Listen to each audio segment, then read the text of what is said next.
ago, when you walked out that back door, you'd be standing on railway track after railway track. This was the triage yards for the Canadian National Railway. And it's only changed in the last about 26 years ago, when the city took all this land back from the railway, moved the tracks outside the city, and turned this into one of the most visited tourism attractions in the city of Winnipeg. And it's called the Forks Market, or the Forks National Historic Site. So the Forks Market is part of the National Historic Site. And we're going to be slip sliding a little bit today. Not to worry, we have a lot of weight in the van, so we should have no issues going around. But there's been people stuck in ditches and snowbanks all last 2 days. We just came out of a 2-day blizzard. 3 days ago we had no snow. And on Monday when I did the tour, people were asking me, so when does the snow come? The next day it came. So here we are, shoveling ourselves out. We were afraid we might get a not have a white Christmas, but no worries, it's here, and it's here to stay. So this is why this is such an important site. Now, to understand Winnipeg, I'll show you a map when we at our first stop. To understand why Winnipeg is here, you have to understand its history. Now, we're all based on fur trade.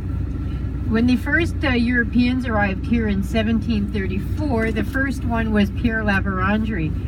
And he arrived here at the forks of two rivers. He came by river, of course, that was the mode of transportation. And he arrived here and saw people trading. There was already inhabitants here, and there was already commerce happening. There had been people living here for years. So the indigenous people of Manitoba traded a lot at this location of the two rivers, because the rivers were the highways. So where the two highways met, that's where the people met and did commerce or trade, or whatever type of trade they did at that time. This was a very important meeting place, and so it has been turned back into that. Now what they've done is, the building on your right, there's two of them, one behind the other.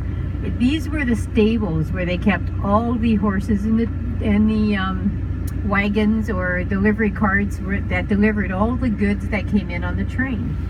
And now they've been converted into all these unique little wine shops or boutiques or gift shops or arts and crafts and restaurants. So it's a great place to for visitors to come and enjoy Winnipeg. Now, the other building to our ahead of us is the warehouse where they stored all the goods that came in by train. And between the two, you see this beautiful courtyard full of snow. Now, if you look to the courtyard to the right, where all that snow is by the columns and that red metal structure, that metal structure in the summer has a tent on top of it, and it is used for dancing at night or concerts or all kinds of special events. In the winter, they're just working on it now, that whole area becomes a skating rink.